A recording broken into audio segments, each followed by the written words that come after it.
Hola, ¿cómo les va? Vamos a continuar con un tema muy interesante que es el de diagnóstico por ADN.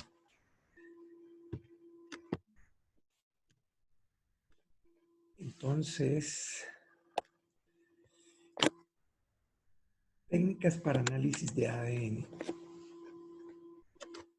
Bueno, en el pasado entonces el diagnóstico de los desórdenes genéticos se basaba en el reconocimiento de productos secundarios o del efecto celular de un gen mutante, es decir, de ver el fenotipo de un individuo.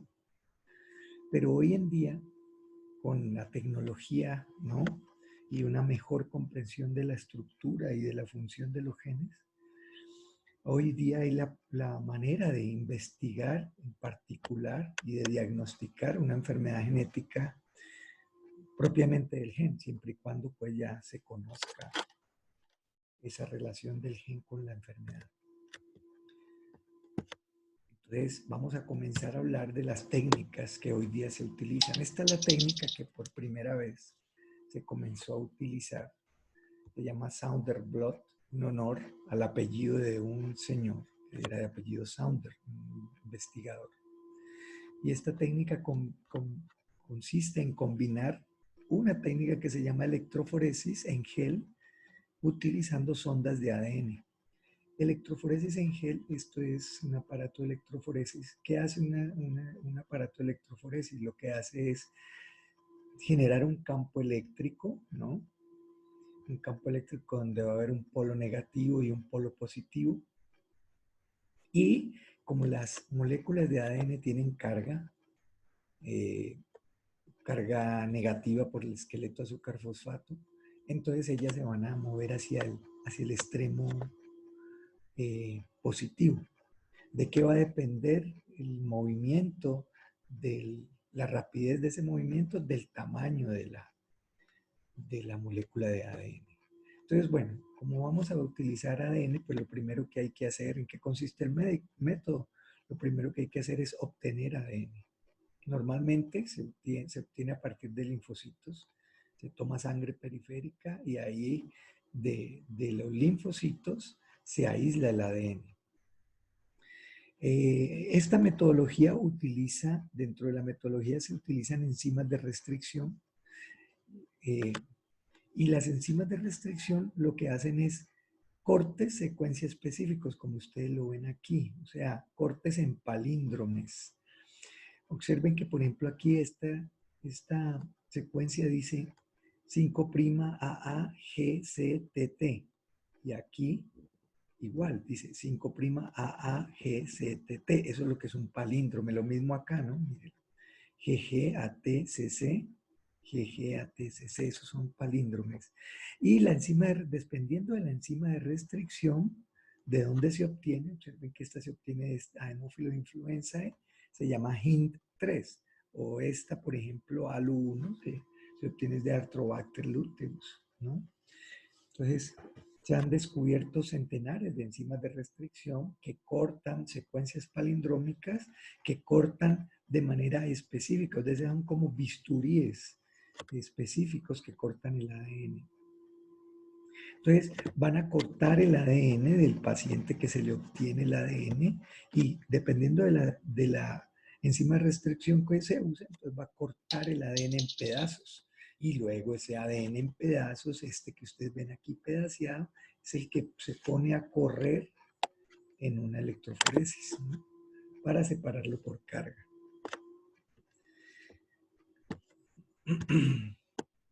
Pero luego hay que volver visible el ADN, porque el ADN no es visible. Entonces, ¿qué hay que hacer? Desnaturalizar el ADN, como lo muestra aquí la diapositiva, ¿no? ¿Qué es desnaturalizar? Separar la doble hélice.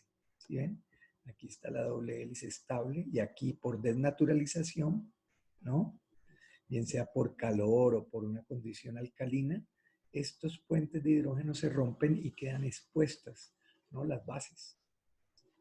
Y luego hay que marcar el ADN, ¿cierto? Con una sonda, se llaman sondas, y en la técnica Saunders-Blot se marcaban con radiactividad, ¿no? Entonces, esas sondas radiactivas luego cuando se revelaban en rayos X se volvían visibles. Entonces, ¿qué es marcar el ADN? Se radiomarca, como ya decíamos, radiactiva.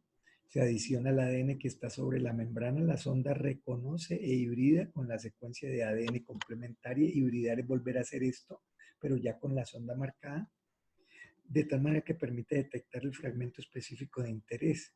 Entonces, por ejemplo, aquí vemos cómo esto es una sonda que fue marcada. Ustedes ven, esto es un cebador. Y luego, mire que en lo que la doble hélice cuando se restableció, la polimerasa tenía era CTP radioactivo. Entonces, claro, esto va a quedar marcado con radioactividad, ¿no? Entonces, luego esto se desnaturaliza. Si tiene una secuencia específica, va a acoplar, como lo vemos aquí. Entonces, a ver, miremoslo nuevamente el paso, nuevamente. Entonces, se aísla el ADN, se rompe en pedazos, se somete a electroforesis. Entonces, ustedes ven que aquí aparece esquematizado cómo el ADN se ha separado. Si acá está el polo positivo y acá está el polo negativo, entonces estas que están acá son las que viajaron más rápido hacia el polo positivo, porque recuerden, el ADN tiene carga negativa, ¿no? Entonces, separaron más rápido, por lo tanto tienen menos peso molecular. Lo que pasa es que aquí esto es un esquema, porque recuerden que el ADN no es visible. Entonces, ¿qué luego qué hay que hacer? Como esto se separó, fue en un gel, haga de cuenta un gel de gelatina, entonces luego hay que transferir este marcaje a un soporte que pueda tolerar manejo, como por ejemplo transferirlo del gel a la membrana. Eso es lo que se llama el blotting o la transferencia, ¿no? Entonces, ¿qué va a pasar aquí? Que esto va a recibir una fotocopia exacta de lo del gel, pero esto sí es manejable. Y luego, ¿qué hay que hacer? ¿No? Luego, ¿qué hay que hacer? Desnaturalizar el ADN que está aquí y someterlo a la sonda para que la sonda encuentre con quién hace acoplamiento perfecto y luego eso ya va a quedar marcado. Aquí se esquematiza como marcado porque ya fue revelado con rayos X. O sea, se exponen a rayos X y entonces esta membrana va a mostrar unas manchas en donde hubo acoplamiento, como lo ven aquí, ¿no? Aplicaciones. Thunderbird es una aproximación muy común para diagnosticar ADN. Este método aprovecha el hecho de que secuencias dentro de una sonda de ADN reconocen secuencias similares en el ADN dirigido, que se llama el principio de hibridación molecular, que ya lo mencionamos. Y muchas enfermedades genéticas se diagnostican a través de esta técnica. Por supuesto, ahorita vamos luego a precisar cuáles enfermedades genéticas. Hoy día Sounder Blot no es tan común, no se utiliza tanto, pues porque tiene limitaciones como son. Requiere cantidades significativas de ADN, es muy dispendiosa, ¿no? Entonces, muy demorada, engorrosa. Y lo otro, utiliza material radiactivo, pues que ustedes saben, es bastante citotóxico, ¿no? Mutagénico. Aquí vemos pues cómo es que se hace el blotting, ¿no? Lo que les decía, pasar desde el gel a la membrana, ¿no? Y ya en la membrana hacer la hibridación, como lo muestra aquí, ¿sí? Sonda de ADN que hibridiza, se ha marcado con un isótopo radiactivo, aquí está el ADN y el ADN que estaba en el gel que fue transferido a la membrana y luego por hibridación, entonces la sonda se pega en donde tiene secuencia específica. En este caso aquí lo vemos, ¿no? Esto sí verdaderamente revolucionó la biología molecular, lo que se llama la reacción en cadena de la polimerasa. Esto la descubrió Karim Mullis, que hace unos años murió, un personaje muy interesante de Estados Unidos, que ganó el premio Nobel de Química por este descubrimiento. No por este descubrimiento, no por esta invención. Se llama en inglés PCR o PCR, que también se confunde en proteína C reactiva, ¿no? En español, pero en inglés es PCR, reacción en cadena de la polimerasa. ¿Para qué sirve? Amplificar de manera selectiva y muy rápida secuencias blanco de ADN o de ARN, ¿no? Entonces, ¿en qué consiste la técnica? Va a amplificar de manera enzimática un fragmento de ADN flanqueado por segmentos cebadores, los cebadores que van a quedar en los extremos, ahora vamos a explicarlo, que hibrían con cadenas opuestas de la secuencia a investigar. Entonces aquí lo ven, ¿no? Este es una, digamos, esta es la secuencia blanco de todo un mar de ADN que hay y solamente vamos a amplificar una zona de interés, digamos, un gen en particular o un exón más bien de un gen o un intrón, bueno, no sé, lo que quiera el investigador o una zona repetida de ADN, bueno.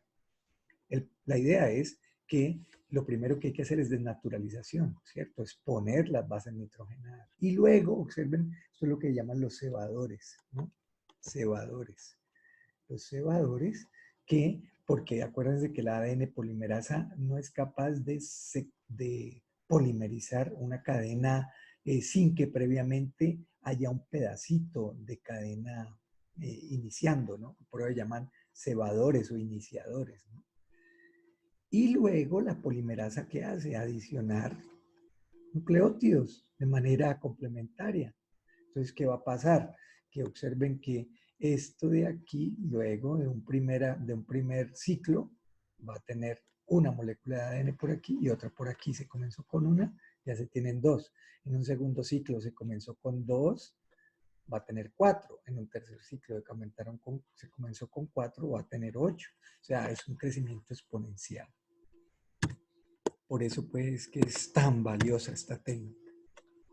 Entonces, vamos a hablar un poquito más detalle en qué consiste la técnica. Entonces, lo primero es la desnaturalización, ¿no? ¿Y en qué consiste? Separar por calor las cadenas, ¿no? Entonces, observen aquí se utilizaron calor, 94 grados centígrados por un minuto, entonces la doble hélice quedó desnaturalizada. Luego viene el segundo paso que se llama de anillamiento, ¿no? ¿Y en qué consiste? En exponer estas cadenas desnaturalizadas a unos cebadores que van a acoplarse de manera específica a unos sectores de esas cadenas desnaturalizadas. A uno se le llama el forward y el reverse, los cebadores, ¿no? Delantero y trasero. Y luego, ¿qué hay que hacer?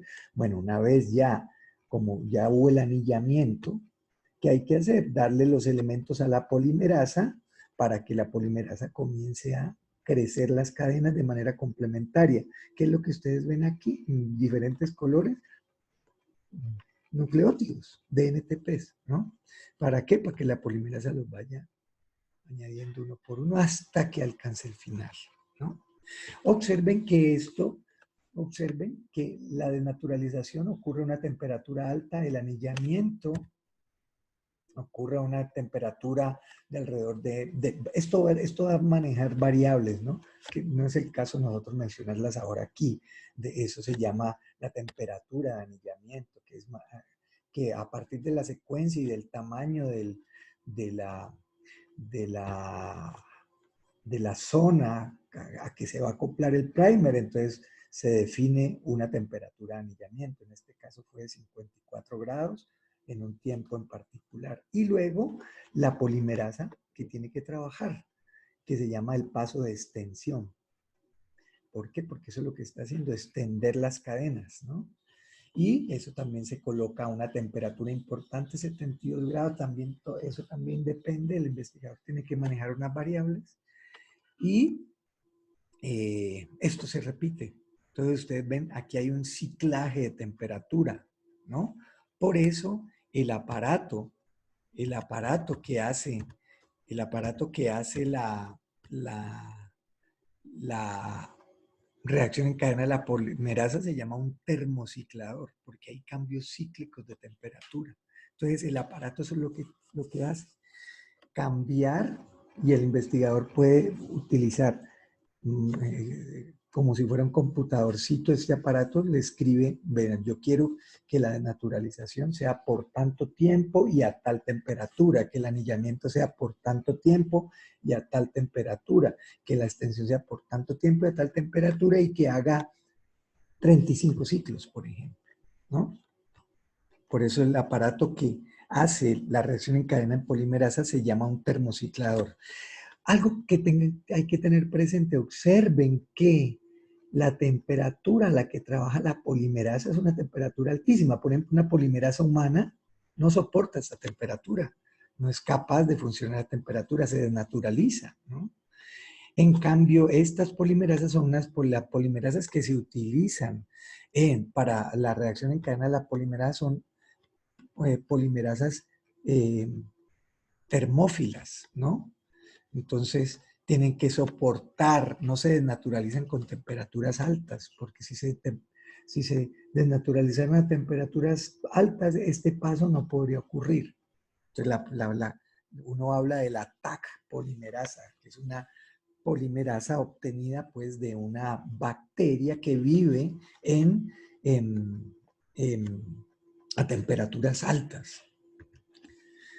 Aplicaciones de la polimerasa. Bueno, este sí es el pan de todos los días de un laboratorio de biología molecular.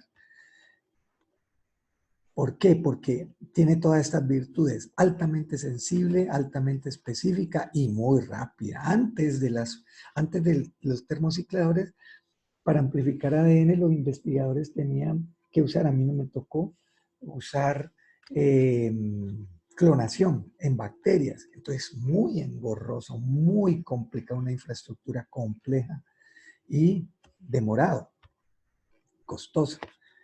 El termociclador que inventó Kary Mullis, con la reacción en cadena de la polimerasa, usted puede amplificar una secuencia blanco de ADN en cuestión de 2 horas y obtener cantidades gigantes de ADN. Ha revolucionado el análisis genético y también ha revolucionado la detección de patógenos de enfermedad. Pues ahorita con el COVID ustedes escuchan que RT-PCR, ¿cierto? Que con eso es que se está detectando la presencia del virus. ¿Por qué? Porque ¿qué hacen? RT es de transcriptasa reversa, es un virus ARN. Y la transcriptasa reversa, ustedes saben, es capaz de pasar ARN a ADN.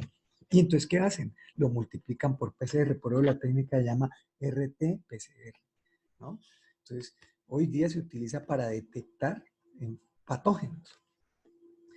Pero nosotros nos enfocamos en el tema de genético, de enfermedad. Entonces, se utiliza para identificar mutaciones específicas causantes de enfermedad, para tipificar marcadores de ADN en estudios de ligamiento que, como vamos a ver, juegan un rol fundamental, especialmente en situaciones de enfermedades genéticas con heterogeneidad, ¿no?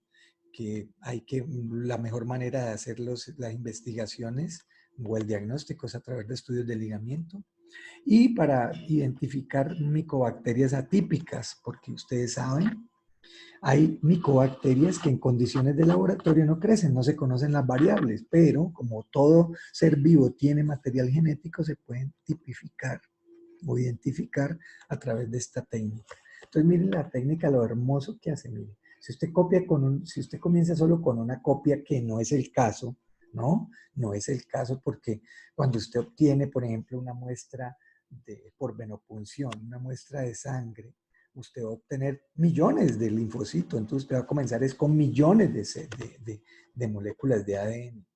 Pero para hacerse una idea, mire, si comienza con una sola molécula de ADN, al final de 20 ciclos tiene más de 2 millones de copias. Pero si usted comienza con millones, pues va a tener centenares o miles de millones de material genético, que es una cosa descomunal, pues. Y en cuestión de 2 horitas, ¿no? Entonces, luego, aplicaciones. Ya la dijimos. Entonces, aquí estamos viendo una aplicación tipo CSI, ¿no? Es que yo sé que todos hemos visto CSI. Muestra de ADN en la escena del crimen, ¿no? Mujer asesinada, pero también violada. Encuentran dentro de vagina una muestra de semen. La amplifican por PCR ¿no? Y luego utilizan unos marcadores de ADN que necesitan amplificar, que tienen que ser muy polimórficos, que se llaman STRs, ¿no?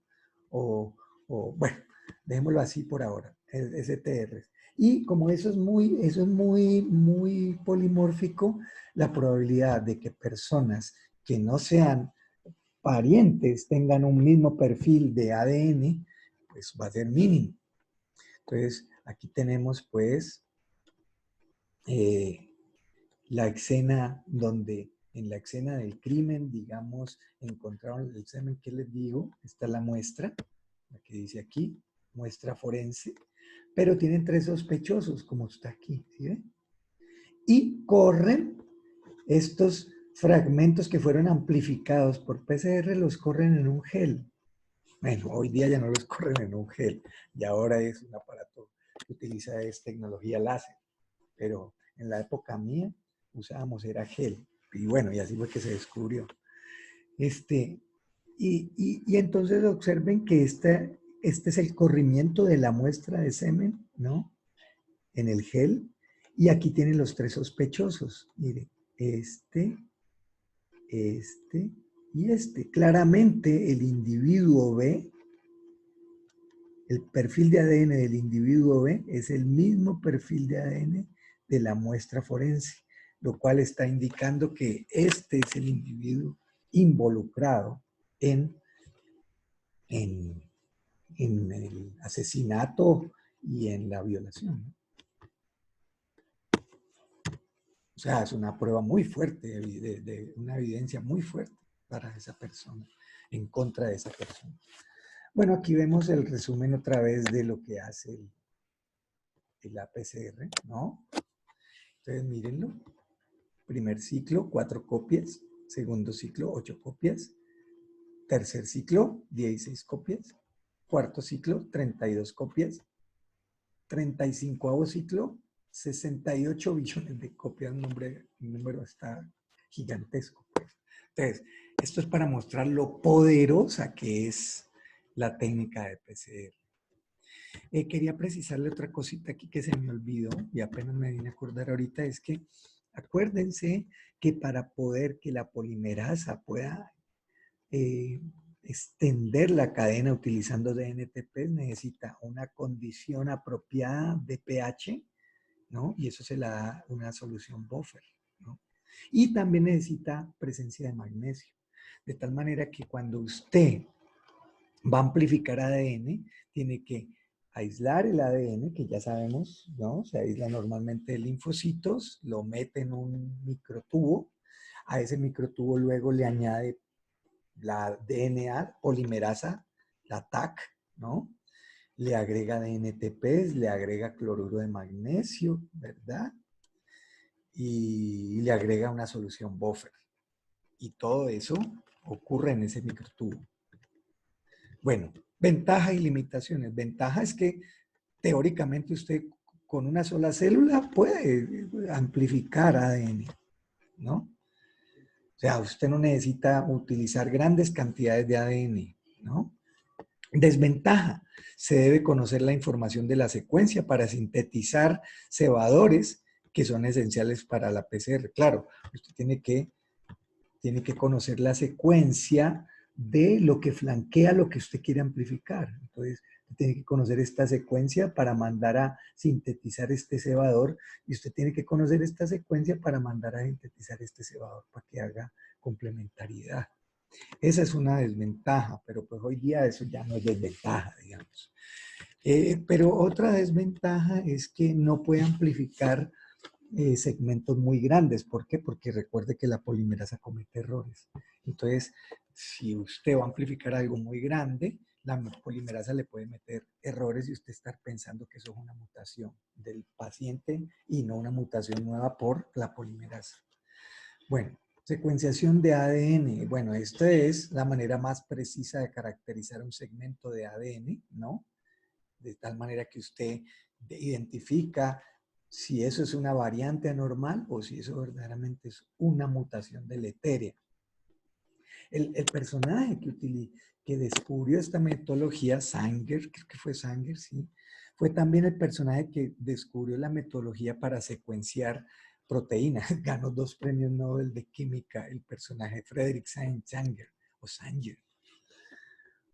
Bueno, observen, si usted tiene una doble hélice, pues hay una complementariedad, guanina con citosina, tiene adenina, ¿verdad? Si usted desnaturaliza y lo expone y tiene un pequeño cebador, ¿no? que va a permitir que acople, entonces la polimerasa le va a adicionar en presencia de dinucleótidos, de DNTPs, le va a extender. Pero si usted hace esto en 4 mezclas y en cada mezcla, en una, por ejemplo, le mete ATP, CTP y GTP, pero el TTP se lo mete modificado de tal manera que cuando acople la timina no siga la extensión, entonces ahí se va a parar. Lo mismo aquí, en vez de que utilizó fue CTP modificado, aquí ATP modificado y aquí GTP modificado. Entonces, luego cuando corre cada uno de estos pozos en el gel, entonces usted va a ver que van a correr, ¿no? De manera que le van a indicar a usted de qué tamaño o la secuencia de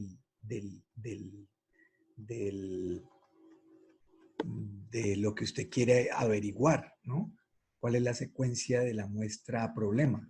Aquí lo vemos, mire, por ejemplo, esto, acuérdense, si está muy cerca del pozo es porque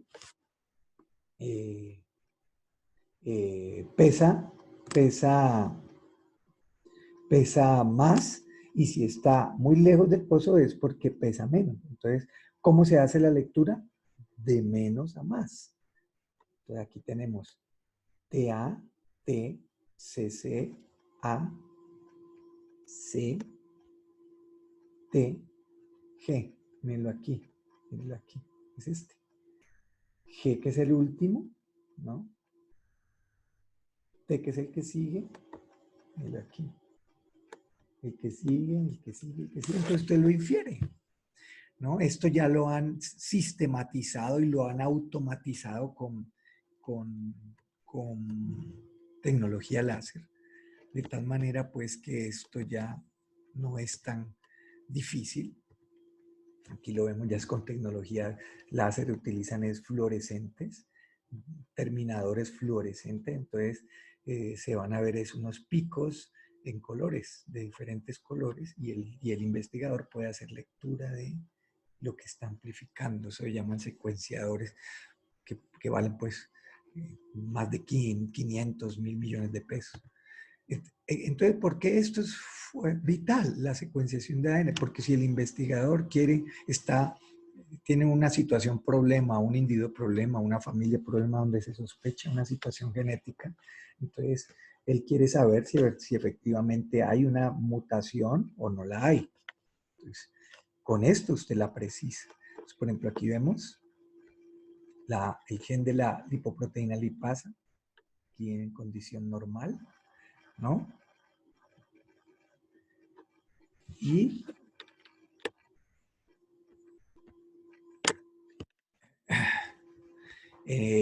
usted conoce el normal y usted lo verifica pues con el paciente. Y entonces usted aquí en este paciente encontró que cuando se hacía la lectura hubo un cambio de timina por guanina, ¿verdad?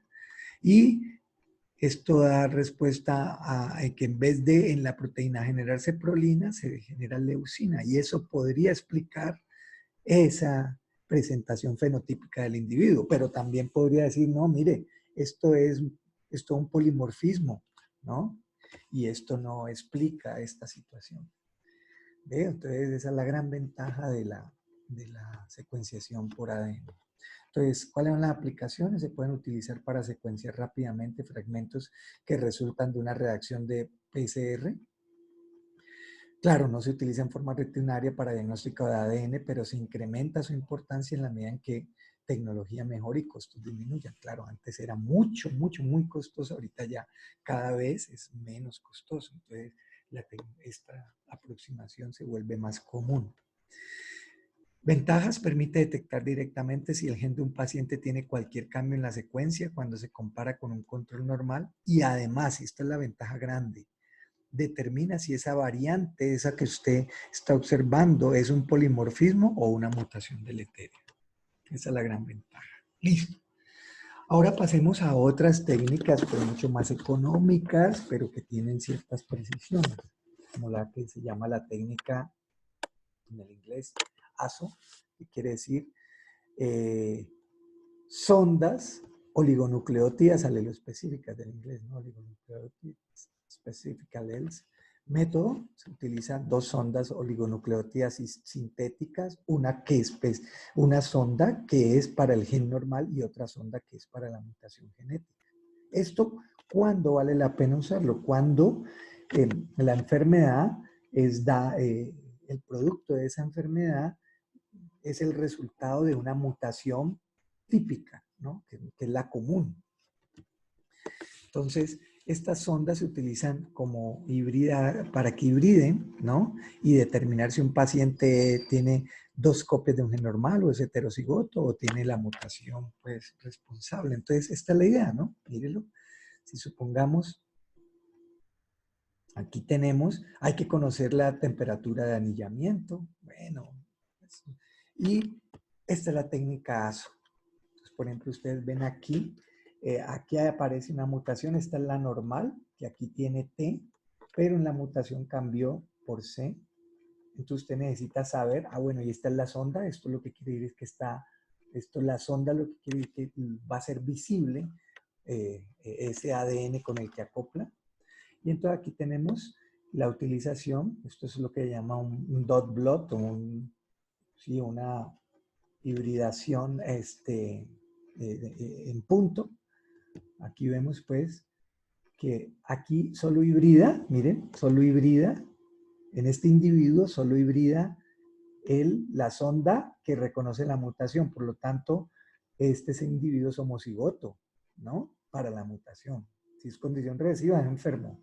Ahora, observen hibrida para la mutación, pero también hibrida para la secuencia normal. Y aquí en hibrida solo para la secuencia normal, de tal manera que usted puede ver si este individuo verdaderamente no lleva la mutación o es un portador. O sea, eso es fabuloso. O sea, pero ¿en dónde es fabuloso? Donde en la enfermedad hay una sola mutación predominante. Por ejemplo, en fibrosis quística, esta mutación del TAF508 es típica, ¿no? En anemia falciforme también hay una mutación típica. Y en deficiencia alfa-1 antitripsina también. Entonces, en esas situaciones puntuales, ASO es muy económico y resuelve el tema muy rápido, muy facilito. Ventajas: se puede utilizar, por supuesto, sobre ADN que ya se amplificó por PCR selectivamente y se genera un diagnóstico rápido y seguro. Desventaja o limitación: hay que conocer de manera precisa la estructura del gen normal y la base molecular de la mutación. Y el otro es que muchas enfermedades presentan mutaciones específicas y separadas en cada familia. Por lo tanto, es lo que les decía, en situaciones así, pues ASO no es respuesta, porque usted no sabe cuál es la mutación que está corriendo en la familia. Entonces aquí vemos el ejemplo, ¿no? Del TAF508, una delección de 3 pares de bases, miren, AGA. Entonces, este es el individuo, esta es la secuencia normal y la secuencia con la mutación, pues le faltan AGA. Entonces, se pueden diseñar sondas que reconocen y que reconozcan esta, o que solo reconozcan la mutación, como en este caso, observen. Aquí tenemos esta familia, ¿no? Aparece un individuo afectado, ¿no? Con fibrosis quística, ¿verdad? Y cuando se le hace ASO, se encuentra manchón. Entonces, si este es afectado, es porque es homocigoto. Cuando se le hace a la mamá, ella también hace manchón, ASO, hace el manchón, y el papá también hace el manchón. Entonces, por ejemplo, si este señor dice, uy, no, mire, si este señor es el que va a consulta, ¿no? Y dice, yo quiero tener un hijo con fulanita de tal, pero mi hermana es afectada por fibrosis quística. ¿Cuál es la probabilidad de que él sea afectado, de que él sea portador? Bueno, 2/3. Pero entonces usted le dice, no, pero pues ya sabemos que la mutación que corre en su familia es esta, la delta F508, vamos a hacerle ASO. Cuando se le hace ASO a él, se observa que no hay manchón. Por lo tanto, ¿qué le podemos decir? Que el riesgo de que él tenga hijo afectado a fibrosis quística es 0. ¿Por qué? Porque él no tiene la mutación. En cambio, ella, sí que le decimos, no, mire, usted es portadora, usted es normal, claramente, pero usted es portadora. Por lo tanto, el riesgo de que usted tenga un hijo afectado por fibrosis quística va a depender de si usted se casa también con un portador.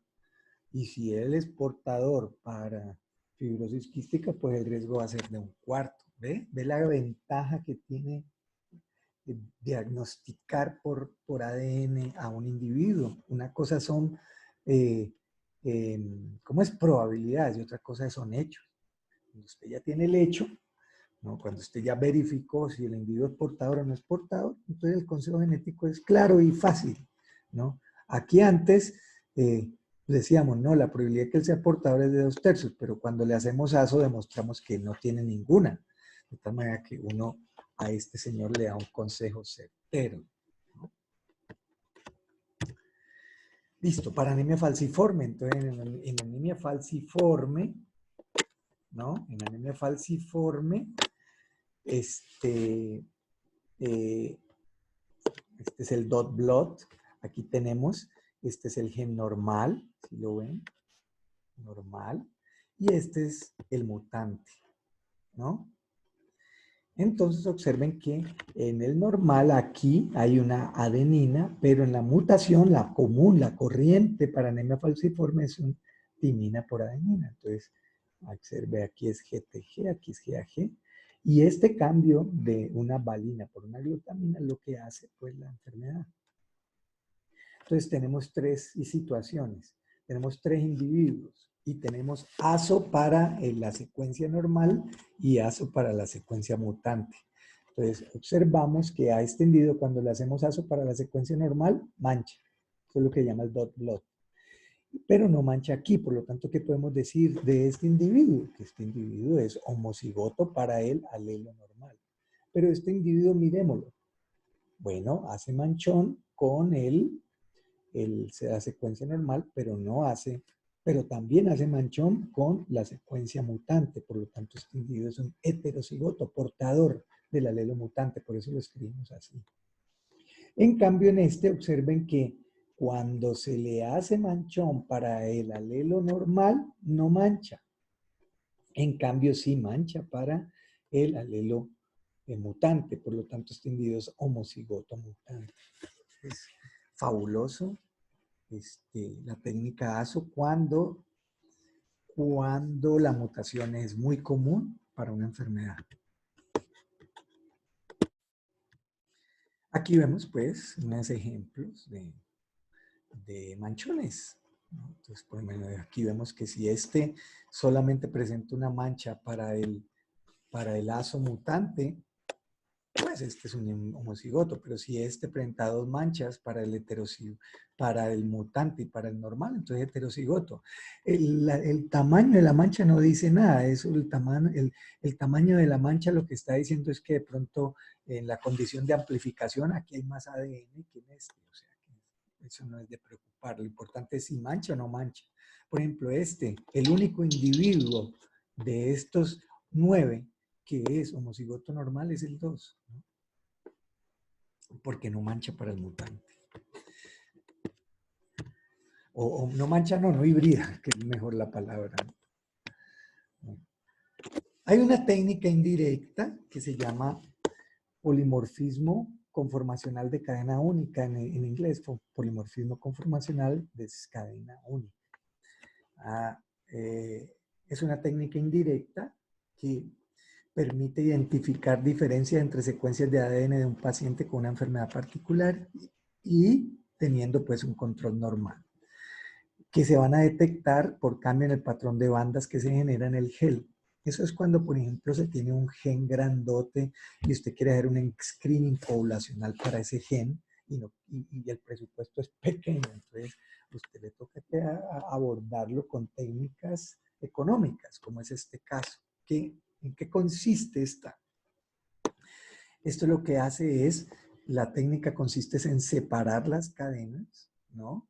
Y dejar una condición en donde la cadena única, como hay complementariedad, permitir que busque complementariedad intracatenaria. Entonces, ustedes ven que esta hace una conformación así, mientras que esta hace una conformación así, ¿verdad? Diferentes. Y claro, esa conformación cuando se corre en un gel no desnaturalizante, por la conformación, algunas van a atravesar el poro de manera más dificultosa y se van a demorar más, y otras de manera más rápida. Entonces, esa es la esencia. Yo, en el caso mío, yo tuve experiencia con esta técnica porque me tocó trabajar eh, con BRCA1, un gen asociado con cáncer de mama, y pues el presupuesto era pequeño y por un lado y por el otro lado había que hacer un screening de varios pacientes. Bueno, entonces, ¿qué hace la técnica? Detecta polimorfismo o variantes. Entonces, luego, ¿qué hay que hacer? Estos polimorfismos lo que le dicen a uno es, bueno, yo tengo el normal, pero si, por ejemplo, el paciente salió con un polimorfismo raro, entonces usted no sabe si eso es un polimorfismo o si eso es una mutación. Entonces, ¿cuál es la ventaja? Que usted hace primero un previo screening y luego, ¿qué hay que hacer? Sí, indudablemente, ¿qué hay que hacer? Secuenciación de ese fragmento para que en la secuenciación se defina si es una mutación o si es un polimorfismo. Aquí vemos, pues, las ventajas. Permite un rápido barrido de posibles mutaciones para un gen particular, muy útil para hacer barrido a fragmentos de ADN de genes con sospecha de mutaciones que se han amplificado por PCR. Entonces, miremos aquí el ejemplo, miren lo chévere. Aquí tenemos una cadena, claro, el complementario, se le hace la desnaturalización y se permite que hagan, cada cadena haga, ¿cómo es? Uniones intracatenarias de complementariedad. Y aquí, supongamos, hay una variante, ¿sí la ven? Que aquí es AT, pero acá hay GC. Entonces, esta variante va a correr diferente en el gen. Mire, cuando es AT, mire cómo corre, ¿no? Dos manchones. Cuando es así, homocigoto para este, observen que los manchones son diferentes. Este está un poquito, este es diferente de este y este es diferente de este. Y cuando el individuo es heterocigoto para esta y esta, entonces va a tener 4 manchones. 1, 2, 3, 4. ¿Sí? Entonces, de esa manera, pues, usted detecta un heterocigoto, por ejemplo. Pero ¿cuál es la limitación de esta? Que usted distingue variantes de ADN, pero usted no sabe si son polimorfismos o si verdaderamente son mutaciones que causan la enfermedad. Bueno, listo. Pasemos a ejemplos. Detección de mutaciones conocidas, diagnóstico directo por ADN. Mutaciones entonces que se pueden detectar directamente, son reordenamientos grandes de genes, que ya hemos visto, pues, de elecciones, inserciones, duplicaciones. O mutaciones de punto, ¿no? Que es sustitución de un solo nucleótido. Entonces, reordenamientos grandes de genes tienen importancia genética clínica, ¿no? Aunque son causas poco comunes de mutaciones en el genoma humano. Por ejemplo, generan menos del 10% de las mutaciones que causan hipercolesterolemia familiar y hemofilia, pero la generan, ¿no? En cambio, en distrofia muscular Duchenne y Becker, responde por 50% de los casos más o menos, y en alfa-talasemia igual, porque son debidas a elecciones grandes. ¿Cuál es la estrategia para detección de elecciones grandes? Entonces, hay que obtener el ADN, ¿no? Y bueno, y que el gen esté clonado y haya una sonda, pues, para que lo detecte. Si son suficientemente grandes y se conoce la secuencia genética que los rodea, se pueden detectar fácilmente por Sounder plot o por PCR. Entonces, acordémonos de la técnica, esta es la de Sounder plot y esta es la técnica de PCR. Entonces vamos a hablar de desórdenes causados por reordenamiento genéticos grandes, tipo distrofia muscular Duchenne, que sabemos un desorden ligado al X, que se presenta temprano en la niñez, que hay retardo para el caminar y en el desarrollo en general, y hay una debilidad generalizada con pseudohipertrofia de las pantorrillas.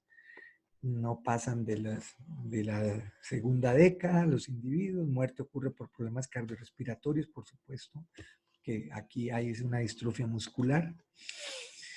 Hoy ocurren aproximadamente 1 de 4.000 varones nacidos.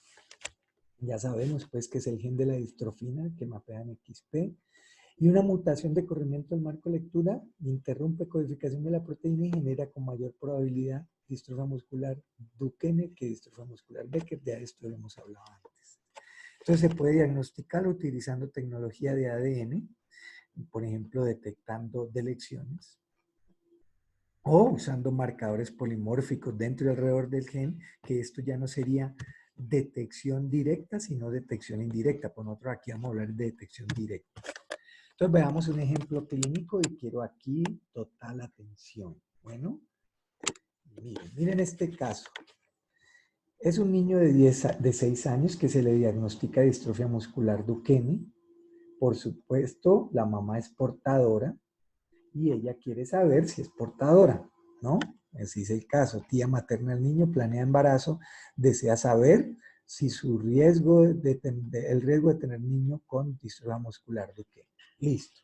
Si el escenario es así y no conocemos la mutación, ni tenemos el abordaje por ADN, entonces, ¿qué le podríamos decir a la señora? Mire, pues usted es hija de una pareja que es así. Lo más seguro es que, ¿no?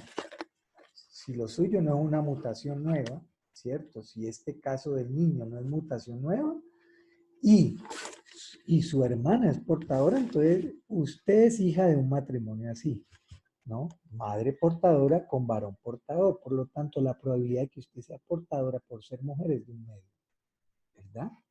Ahora, si usted es portadora y se cansa con un hombre normal, la probabilidad de que tenga un varón afectado es de un medio, ¿cierto? Un medio por un medio de que usted sea portadora. Por lo tanto, de que tenga varón afectado es de un cuarto. ¿De acuerdo? Ahora, pero si podemos abordar esto por análisis de ADN y lo hacemos, digamos, por Sounder Blot, donde detecta una delección grande, y se le hace al niño, observe que el niño tiene un solo cromosoma y observe que aquí el peso molecular es más liviano, viaja rápido. Y observen que el papá tiene el gen normal, por eso el peso molecular es grande, ¿no? Es porque no tiene la delección, ¿no? Y observen que la señora tiene tanto el gen normal como el deleccionado, ¿sí ven? Es portadora. Usted ya demostró que ella es portadora, ¿no? O sea que esto no es mutación nueva. Y por otro lado, cuando le hace el Sounderblot a la señora, mire lo que le sale. Que ella acuerde que ella tiene 2X, ¿no? Ella tiene 2X. Por lo tanto, ella es homocigota para el gen normal. Por lo tanto, ¿cuál es el riesgo real de que la señora tenga hijo afectado? 0. ¿Por qué? Pues porque ella no es portadora. En cambio, cuando lo veíamos sin análisis de ADN, pues el riesgo de que tuviera hijo varón afectado era un cuarto. Sí ve la gran ventaja de poder hacer el diagnóstico por ADN, ¿no? Bueno, Becker es similar, características clínicas similares a distrofia muscular Duchenne, más leve, es alélica, o sea, recuerden, esto es presenta heterogeneidad alélica. Hay defecto en el gen distrofina, pero los síntomas son más leves. También se puede diagnosticar detectando delecciones en el desorden. Pero pues, hay que precisar cuál. Bueno, pasemos a hipercolesterolemia familiar. Colesterol LDL no se elimina propiamente de circulación debido a mutaciones en el receptor LDL, eso ya lo habíamos visto clase pasada, de tal manera que niveles aumentados de LDL generan daño en paredes de vasos sanguíneos y arteriosclerosis prematura. Ocurre en población general con una incidencia de 1 en 500 personas, pero en ciertas partes del mundo, por ejemplo en Quebec y en Sudáfrica, 5 veces más corriente, ¿no? 1 en 100 personas. De tal manera que es importante el barrido de hipercolesterolemia familiar debido a que genera alta frecuencia de ataques cardíacos prematuros y muerte temprana, pues en las poblaciones en donde tiene esta incidencia. ¿Cuál es el tratamiento? Disminuir niveles de colesterol, ejercicio y demás para disminuir riesgo de eventos arterioscleróticos. ¿Cuál es la base genética? La más común, dijimos alrededor de un 70%, condición autosómica dominante que ocurre frecuentemente por defectos en el gen para el receptor LDL. Se reportan mutaciones diferentes en la mayoría de las familias. Aquí es el tema, ¿sí ven? Mutaciones diferentes en mayoría de familias. Por lo tanto, ASO no sirve aquí, ¿no? ¿Por qué? Porque en una familia puede haber una mutación, pero en otra otro tipo de mutación, ¿ok? Los reordenamientos grandes no son la causa del número muy grande de mutaciones que responden por el hipercolesterol familiar, excepto en la población franco-canadiense. Aquí vale la pena una detección de elección grande, porque es el 65% de los pacientes tienen de elección grande. Entonces aquí Sounder Blot resuelve en el 65% de los casos. Poblaciones franco-canadienses y africanas de Sudáfrica se conoce que un solo fundador introdujo el defecto en el receptor LDL en el pool genético de estas poblaciones. Bueno, ahí entonces se podría reservar, como la de elecciones grandes, se podría detectar por RFLP, por Sounder Blot, y resolvería el 65% de los casos. Bueno, mutaciones de punto. Mutaciones de punto, recordemos, es la causa más común de mutaciones en enfermedades genéticas y recordemos que hay algunas que se llaman de cambio de sentido y otras sin sentido. De cambio de sentido es que se cambia un codón por otro y especifica un aminoácido diferente, y la sin sentido es que aparece un codón de pare, ¿no? ¿Cuál es la estrategia de detección? Entonces, se requiere que el gen normal esté clonado y disponible para usar como sonda, ¿no? Sounder Blot o amplificación por PCR y digestión con enzima apropiada, ¿no? Digestión con enzima apropiada puede revelar patrón alterado de fragmentos de restricción entre personas normales y afectadas, y a esto se le llaman RFLPs, ¿no? Se generan fragmentos de longitud polimórfica, ¿no? Y se revelan pues por Sounder Blot o por PCR. Bueno, ejemplos de enfermedad Tay-Sachs, ¿no? Sabemos pues que es un defecto en la degradación lisosomal de gangliósidos que se terminan acumulando en neuronas de pacientes. Enfermedad infantil ocurre con más alta frecuencia en la población judía askenazi y tasa de portadores altísima, 1 en 25. Niños con la enfermedad presentan debilidad motora aproximadamente a los 5 meses de edad. Hay deterioro mental, motor progresivo, bueno, esperanza de vida no más de 4 años. Entonces vemos, aquí vemos un ejemplo, ¿no? Se reportan muchas mutaciones diferentes que causan enfermedad de Tay-Sachs. En población judía askenazi ocurre heterogeneidad molecular, pero hay mutación predominante que altera sitio de restricción. Entonces, si altera sitio de restricción, se puede resolver pues por PCR, esa sería la más fácil, o por RFLP cuando no existía la técnica PCR. Entonces, aquí esto es lo que estamos mostrando. Si este es el cromosoma normal, ¿no? Y aquí, por una mutación, aparece un nuevo sitio de restricción, observen que tenemos dos escenarios. Si tenemos una sonda que acopla aquí, ¿no? Si tenemos una sonda que acopla aquí, entonces en este cromosoma que tiene dos sitios de restricción, mejor en este gen, pues, que tiene dos sitios de restricción, ¿no? Entonces va a aparecer un fragmento de restricción pesado de 5 kilobases, que es este. Pero si esta es una mutación, ¿no? Que aparece un nuevo sitio de restricción, observen que vamos a tener dos nuevos pedazos, ¿verdad? Uno de 2 y uno de 3, pero como la sonda acoplas aquí, al que va a detectar es al de 2. Entonces tenemos uno de 5 y otro de 2. Supongamos que esta es una mutación deleteria, ¿no? Y que es condición dominante. Entonces miremos. Este señor está afectado. ¿Por qué está afectado? Porque tiene la mutación. Esta señora no está afectada. ¿Por qué no está afectada? Porque es homocigota normal, ¿no? No tiene la mutación. Este tampoco tiene la mutación. En cambio, este sí, ¿sí lo ve? Tiene el fragmento grande y el fragmento pequeño, que es el de la mutación, ¿no? Este igual y este igual.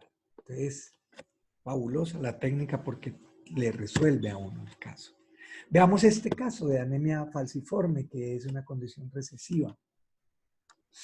Entonces, mutación de punto que alteran sitios de restricción pueden ayudar en el diagnóstico de anemia falciforme. Recuerden que la técnica Saunders Blot fue la primera técnica que apareció, entonces se pudo resolver algunos casos utilizando esa técnica. Entonces, por ejemplo, en afrodescendientes, mutación en betaglobina, cambia aminoácido glutamina por valina, ya lo sabemos, ¿no?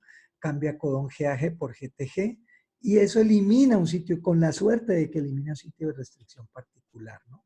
Entonces aquí lo vemos. Esta es la globina normal, ¿no? La globina normal, y esta es la globina falciforme.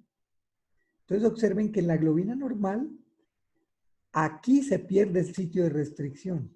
Por lo tanto, ya no corta aquí, sino corta mucho más lejos. Entonces, este va a ser el alelo de alto peso molecular y este el de la globina normal de bajo peso molecular. De tal manera que podemos decir que este individuo es homocigoto para el alelo normal, que este es heterocigoto portador para el alelo anormal. Aquí lo ven, el de bajo peso molecular, el de alto peso molecular, perdón. Y este individuo es normal porque observen que tiene el de bajo peso molecular. Y aquí me equivoqué al inicio, acuérdense, este es homocigoto para el de alto peso molecular. Por lo tanto, el de alto peso molecular es el que nos indica que lleva la mutación. Por lo tanto, este individuo es homocigoto, por lo tanto va a presentar anemia falciforme, ¿no? Bueno, aquí voy a darles un ejemplo de un pedigrí resuelto con RFLP, que es resultado de un Saunders Blot. Y observen esta situación, ¿no? Pero primero veamos los alelos. Aquí tenemos la sonda que acopla aquí, tiene especificidad por este pedazo de la secuencia, ¿no? Y observen que hay dos alelos. Uno que da el alelo 1 que da grande, el peso molecular es grande, y el alelo 2 que por aparecer un nuevo sitio de restricción da un peso molecular pequeño. ¿De acuerdo? Y vemos que en esta familia hicimos un RFLP para cada individuo. Y observen que este señor, que es normal, tiene el de alto peso molecular, ¿no? O sea, el alelo 1. Este señor, que es normal, tiene el de alto peso molecular. Esta señora, que es normal, el de alto peso molecular. Señor normal, alto peso molecular. Señora normal, alto peso molecular. Veamos ahorita los afectados. Señor afectado, bajo peso molecular, el alelo 2. Señor afectado, bajo peso molecular, el alelo 2. Señora con dos alelos, pesado y liviano. Señora con dos alelos, pesado y liviano. Señora con dos alelos, pesado y liviano. señora con dos alelos, pesado, liviano, señor normal con alelo pesado. Pregunta, ¿qué tipo de herencia se muestra este pedigrí? Pues la podemos inferir fácilmente, ¿no? Observen que los varones solamente tienen un alelo. Los normales, el pesado, los afectados, el liviano. Por lo tanto, herencia ligada al X. ¿Verdad? Herencia ligada al X. Y las mujeres pueden tener 3 escenarios, ¿no? Aunque aquí solamente se ven 2. El de que es homocigota para el alelo normal o el que es portadora, miren. Miren, portadora.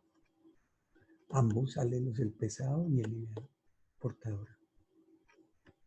¿Con quién está ligado? La otra pregunta, ¿cuál alelo está ligado con la enfermedad? Pues ¿con cuál? Miren, ¿cuál es el alelo ligado con la enfermedad? El alelo 2, ¿no? El afectado tiene el alelo 2, el afectado tiene el alelo 2.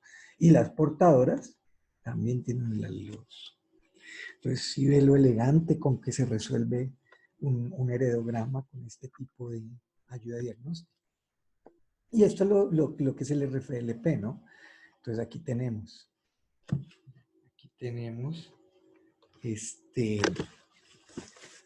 estos son los sitios de restricción, ¿sí? Acuérdense, las secuencias palindrómicas GAATTC, GAATTC, ¿no? Y esta es cortada con una enzima que se llama EcoR1, ¿no? Y aquí tenemos varios escenarios. Entonces, aquí tenemos sitios de restricción, ¿no? Sitios de restricción, ¿no? Entonces, si se corta con EcoR1 todo esto, va a mostrar estos pedazos de ADN. Este es el que va a pesar más, ¿no? Bueno. Y luego en el gel se separan. Entonces, por ejemplo, en este caso vemos una situación en donde este individuo afectado es homocigoto para el de alto peso molecular, ¿no? Y de pronto este fue a consultar, a decir, no, pues es que mi hermana es afectada por una enfermedad genética que se sabe que es recesiva, digamos que fenilcetonúrico, por decir, ¿no? Y pues yo quiero saber si yo soy portador y tengo riesgo de tener afectado. Entonces usted le dice, mire, pues, como por RFLP esto se puede resolver y resulta que su hermana salió así, entonces mostramos que usted no salió así, usted no tiene este alelo grande pesado. Usted tiene otro que corresponde al alelo normal. ¿De acuerdo? Entonces la cosa es de ese tamaño, ¿no? Ustedes se preguntarán, bueno, ¿y por qué aparece aquí 2? ¿Por qué no una sola? Porque hay que tener presente lo de la sonda, ¿no? Si, por ejemplo, esta sonda estuviera ubicada justo aquí, ¿no? Justo aquí, entonces, aquí va a resolver un solo alelo, ¿verdad? Un solo fragmento. Pero si está aquí, ¿no? Si está aquí, aquí este va a ser otro fragmento y van a aparecer 2. ¿De acuerdo? O sea, depende en dónde esté ubicada la sonda. Aquí lo vemos. Bueno, miremos esta. Yo quiero que hagan este problema. Miren dónde está la sonda, ¿no? La sonda se ubica aquí, ¿no? Y aquí observen que hay 2 sitios de restricción. Uno aquí, que daría, si la sonda copla aquí, daría un peso molecular de 1.15 kilobases, 1150 pares de bases. Pero si la sonda, si este corte, si este sitio de corte se perdió, entonces va a cortar acá. Por lo tanto, esta va a ser más grande, 1350. Entonces, se resuelve esta situación y dice, el análisis de pedigrí se utilizó para determinar si un marcador genético se hereda con una característica de enfermedad, el círculo negro ¿no?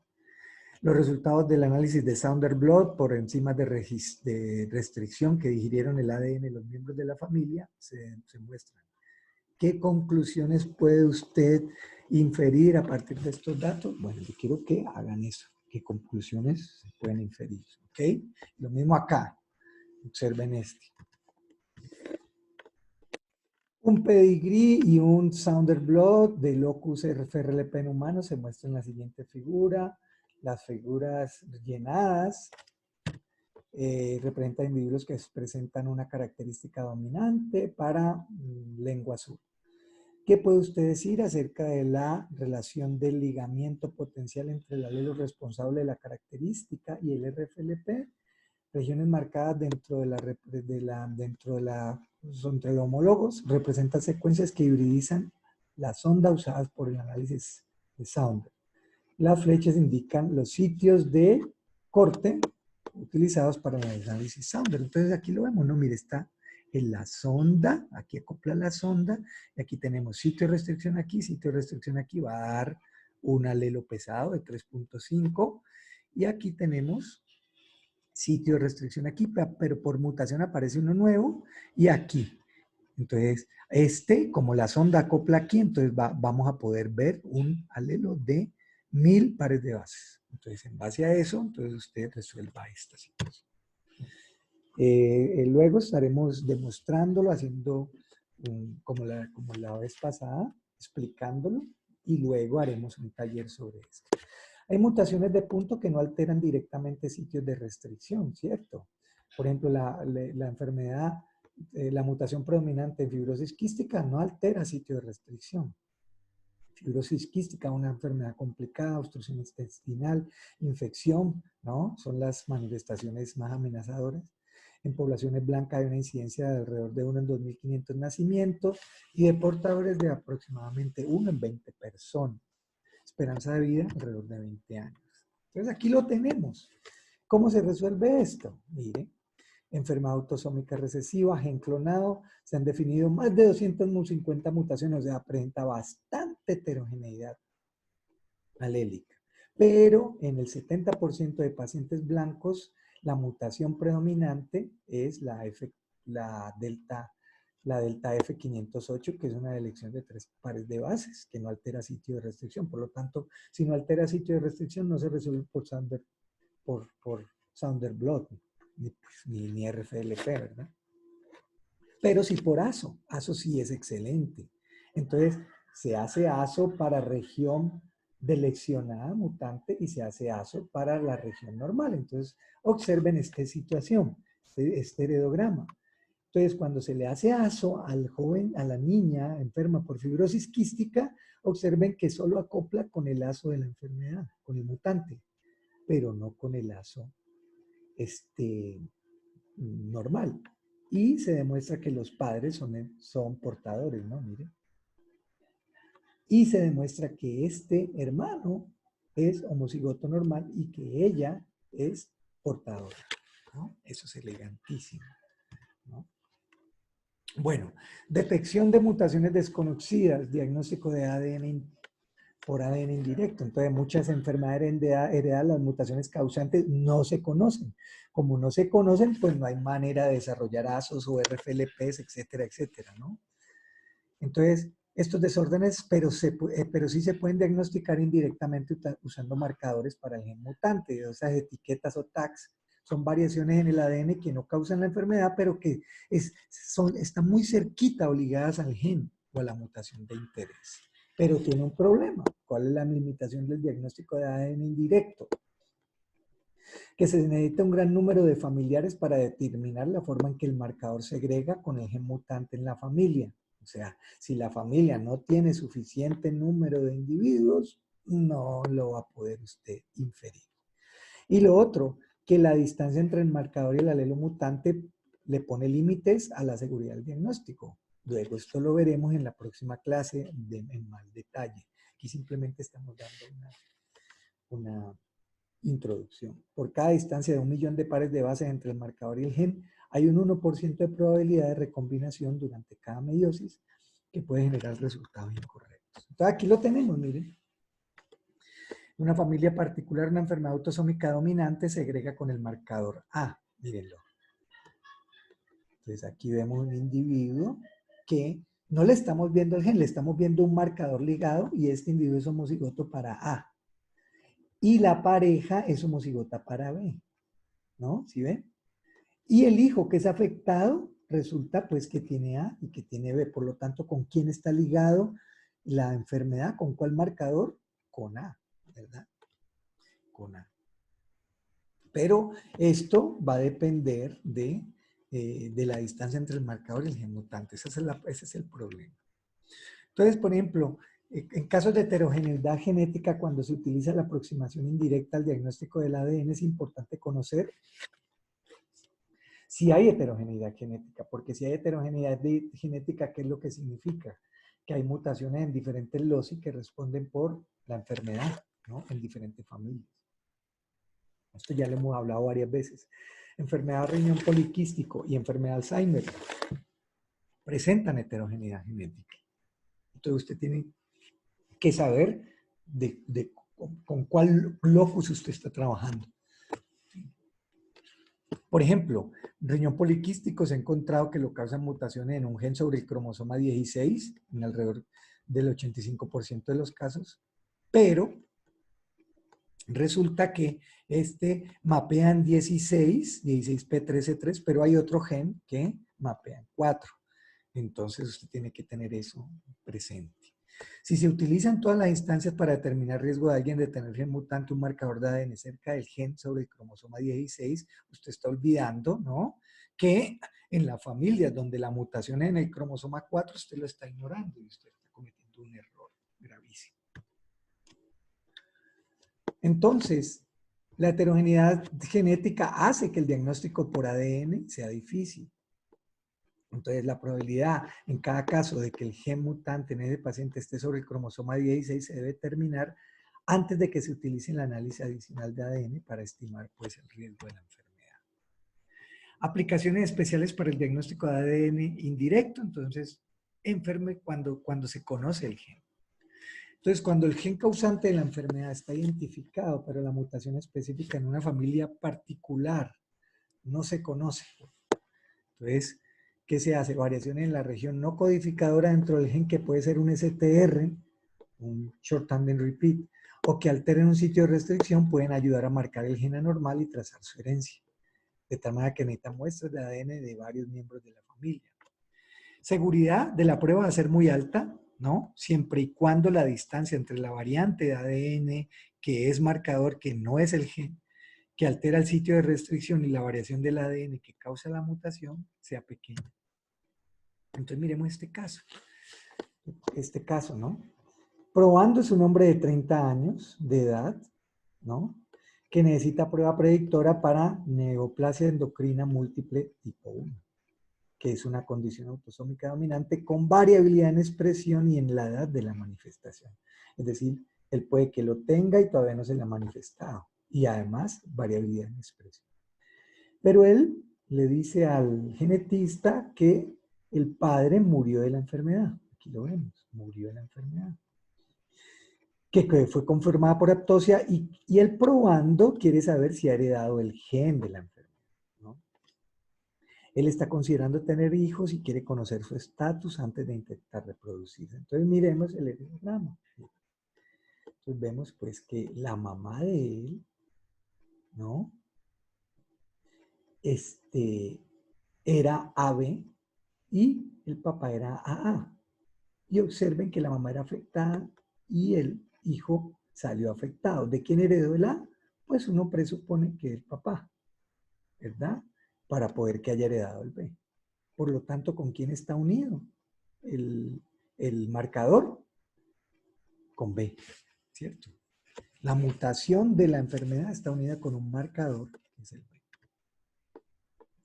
Entonces, ¿qué podemos decirle? Que el probando... bueno, entonces, ¿qué le podemos decir al probando? Mire, pues todo apunta a que usted heredó el B de su papá, y el B es el que está ligado con la mutación de la enfermedad. Por lo tanto, todo apunta a que usted heredó el gen.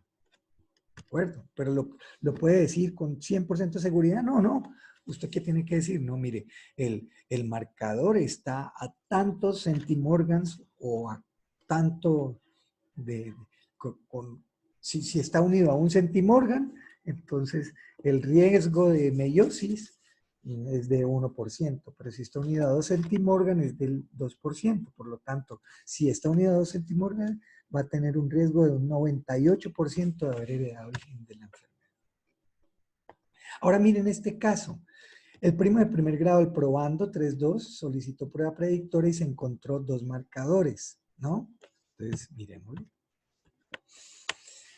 El primo. Y observen entonces que el primo también tiene un padre afectado y también sugiere que es B, ¿sí ves? B, ¿no? Porque es la misma situación del hermano. Y con la fortuna de que la mamá es A, homocigota. Entonces, y observen que él heredó A, por supuesto, de la mamá, y el otro A se supone el papá. Por lo tanto, uno le dice, mire, lo más seguro es que usted no haya heredado el gen de la enfermedad, pero con total seguridad, no le puedo decir porque de pronto ocurrió una meiosis aquí y resulta que el gen pasó a la, ¿no? O sea, el marcador A pasó cerca del gen de con la mutación. Bueno, fenilcetonuria, miremos este caso, una pareja joven, ¿no? Tiene una niña de 5 años con fenilcetonuria, que es una condición autosómica recesiva por una mutación en el gen fenilalanina hidroxilasa. Niña afectada bajo dieta especial. Recientemente pareja se dio cuenta de que estaban esperando otro bebé y necesitan saber, pues, a ver, esto es prenatal, ¿no? ¿Será que este bebé saldrá con fenilcetonuria? Fenilcetonuria también tiene heterogeneidad alélica, ¿no? ¿No? No se conoce la mutación, entonces, ¿usted qué tiene que hacer? ADN indirecto. Entonces, resulta que un marcador, ¿no? Resulta que utilizaron un marcador y resultó que los padres, fortuna, los padres presentan heterocigosis para el marcador y el afectado es homocigoto para uno de esos marcadores, que en este caso es B. Entonces, claramente él es homocigoto, ¿no? Para B, ligado al gen de la mutación de fenilcetonuria y ellos son portadores. ¿Y qué salió aquí? Salió que en el diagnóstico prenatal, ¿qué es lo que le puede uno decir a esta pareja? Mire, pues todo apunta a que sea portadora o portador, ¿no? Pero no homocigoto, ¿no?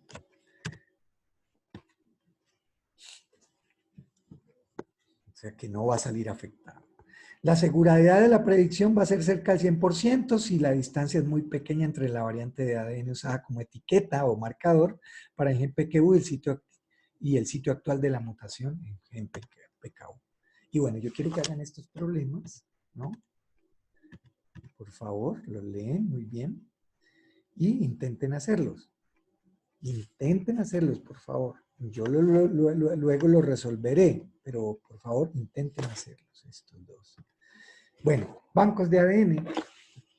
Cuando se desconoce la mutación específica responsable de una enfermedad, se requiere ADN de parientes afectados y de no afectados, con el objetivo de hacer un análisis de ADN y determinar cuál forma del marcador se está heredando con el gen de la enfermedad y con el gen normal. Fuentes de ADN más importantes para estos análisis son los de las personas afectadas. Claro, si en una familia está corriendo una enfermedad, pues chévere tener ADN de esas personas que estaban afectadas por la enfermedad, ¿no? Entonces sería bueno almacenar ADN de los parientes, pues, claves, con el objeto de que en un futuro, pues, si hay algún miembro que necesite hacer la prueba de ADN, se tenga ADN informativo. Pues el ADN se puede obtener a partir de cualquier tejido, como ustedes lo ven aquí. Normalmente se obtienen linfocitos, pues, por el número, por la cantidad.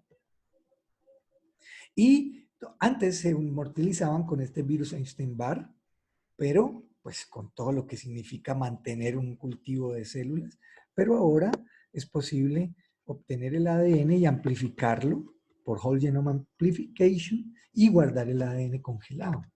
Hoy día, pues sin embargo, ya con la técnica de secuenciación, digamos que pues esto, digamos que ya también va a pasar a un segundo plano. ¿Qué quiero mostrar con esta diapositiva? Que la evidencia de ADN es muy fuerte. Entonces, este señor seguramente le está diciendo algo de, mire, estoy cansado ya de esto porque no me meta más evidencia de ADN porque siempre es algo, no hay manera de escaparme, ¿no? Esto es muy corriente en los temas de paternidad, ¿verdad? El tema de paternidad se resuelve con evidencia de ADN. Bueno, espero hayan disfrutado con esto y estaremos próximamente enviando otro nuevo clase.